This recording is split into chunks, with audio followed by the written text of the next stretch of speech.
Hi my dear friends and families, welcome to Sislin's Cookery.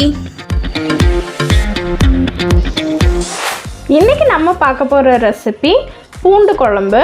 N sister இங்கே வந்திருந்தப்போ நிறைய recipes நாங்கள் try பண்ணோம். இந்த ரெசிபி கண்டிப்பாக அவள் பண்ணும்போது வீடியோ எடுக்கணும்னு சொல்லியே இந்த ரெசிபி பண்ண சொன்னேன். ரொம்ப சூப்பராக அவள் பண்ணுவாள். ஸோ அந்த ரெசிபி தான் உங்களுக்காக இன்றைக்கி நான் போஸ்ட் பண்ணுறேன். வாங்க வீடியோக்குள்ளே போயிடலாம்.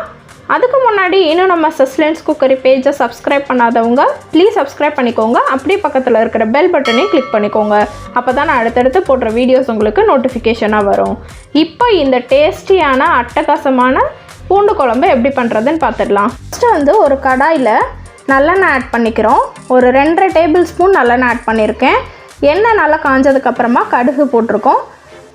கடுகு நல்லா வெடித்ததுக்கப்புறமா ஒரு 1/2 டீஸ்பூன் வெந்தயம் ஆட் பண்ணிக்கிறோம்.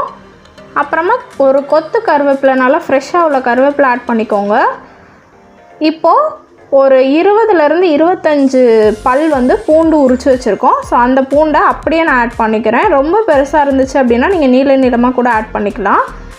அப்புறம் பூண்டை நல்லா வதக்குனதுக்கப்புறமா குட்டி குட்டியாக கட் பண்ணி வச்சுருந்த ஒரு 25 சின்ன வெங்காயம் நம்ம ஆட் பண்ணிக்கிறோம். ஸோ எல்லாத்தையும் சேர்த்து நல்லா எண்ணெயில் வதக்கி விட்டுக்கலாம். எல்லாமே நல்லா வதங்கினதுக்கப்புறமா ஒரு சின்ன பீஸ் தக்காளி பழம் ஆட் பண்ணிக்கிறோம். அதையும் சேர்த்து நல்லா மிக்ஸ் பண்ணி விட்டுட்டு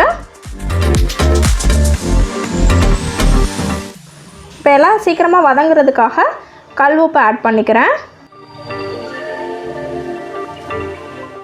இப்போ எல்லாத்தையும் சேர்த்து நல்லா மிக்ஸ் பண்ணி விட்டுக்கலாம்.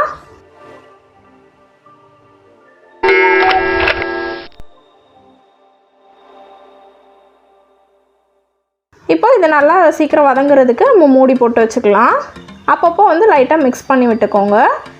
இப்போ பார்த்திங்கன்னா ஓரளவுக்கு எல்லாமே நல்லா வதங்கிருச்சு. தக்காளி, வெங்காயம், பூண்டு எல்லாமே நல்லா வதங்கிருச்சு. இந்த ஸ்டேஜில் பொடியெல்லாம் ஆட் பண்ணிக்கலாம். 1 டீஸ்பூன் மிளகாய்த்தூள், 1/4 டீஸ்பூன் மஞ்சத்தூள், 1/2 டீஸ்பூன் ஜீரகத்தூள், அப்புறமா ஒரு 2.5 டேபிள் ஸ்பூன் மல்லிப்பொடி ஆட் பண்ணியிருக்கோம்.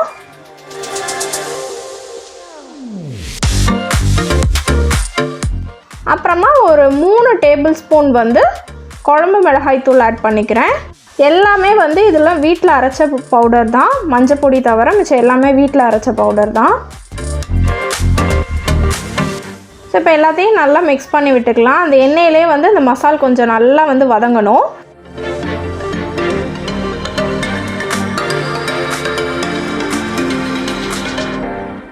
இப்போது நம்ம நல்லா ஒரு பெரிய எலுமிச்சை சைஸ்க்கு புளி ஊற போட்டு வச்சுருந்தோம். ஸோ இப்போ அந்த புளி தண்ணி நம்ம ஆட் பண்ணிக்கிறோம். இந்த புளி தண்ணி ஒரு 1.5 டம்ளர் தண்ணி அளவில் நான் ஊற போட்டு வச்சுருக்கேன். ஸோ அந்த தண்ணி நம்ம ஆட் பண்ணிக்கிறோம்.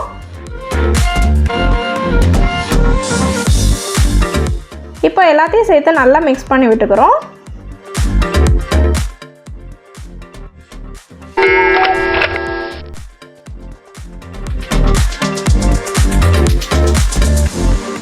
இப்போ பார்த்தீங்கன்னா ஒரு கொதி நல்லா வந்திருக்கு.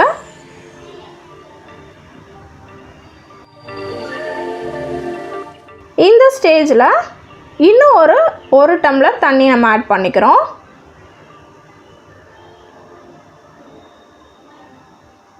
இப்போ நல்லா கொதிக்க விட்டுறலாம். மூடி போட்டு நல்லா வேக விட்டுறலாம்.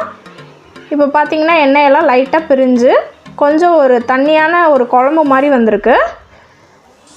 ஸோ நீங்கள் நல்லா ஊற்றி சாப்பிட்ணுன்னு ஆசைப்பட்டிங்கன்னா இந்த ஸ்டேஜ்லேயே கூட நீங்கள் உப்பு பார்த்துட்டு ஆஃப் பண்ணிக்கோங்க.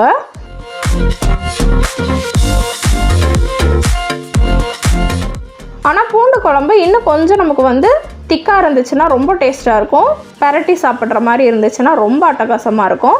ஸோ அப்பப்போ சிம்மில் வச்சுட்டு மிக்ஸ் பண்ணி நம்ம இதை ட்ரை ஆக்கணும் கொஞ்சம்.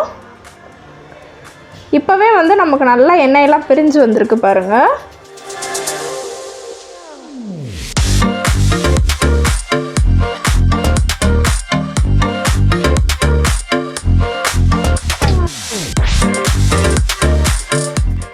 இன்னும் கொஞ்சம் கூட திக்காகட்டும். பூண்டு குழம்பு ரெடி ஆகிட்டு இருக்க டைம்லேயே வந்து உருளைக்கிழங்கு வறுவலும் பண்ணியாச்சு.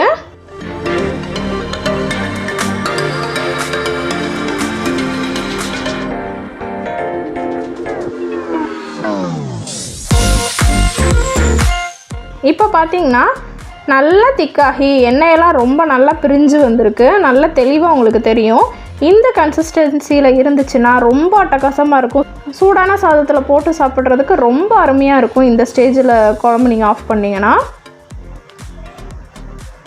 இந்த பூண்டு குழம்பை வந்து நீங்கள் தாராளமாக 4லேருந்து 5 நாள் வரைக்கும் நீங்கள் சூடு பண்ணி சாப்பிட்லாம். இந்த குழம்பு வந்து சூடு பண்ண அவ்வளோ ருசியாக இருக்கும். ஸோ கண்டிப்பாக இந்த ரெசிபி நீங்கள் ட்ரை பண்ணி பாருங்கள். Let have an enjoy. இந்த வீடியோ உங்களுக்கு பிடிச்சிருந்துச்சுன்னா லைக் பண்ணுங்கள், ஷேர் பண்ணுங்கள். மறக்காமல் சஸ்லின்ஸ் குக்கரி பேஜுக்கு சப்ஸ்கிரைப் பண்ணுங்கள். இன்னும் ஒரு நல்ல வீடியோவில் உங்களை நான் சந்திக்கிறேன். அன்டில் தென் பாய்.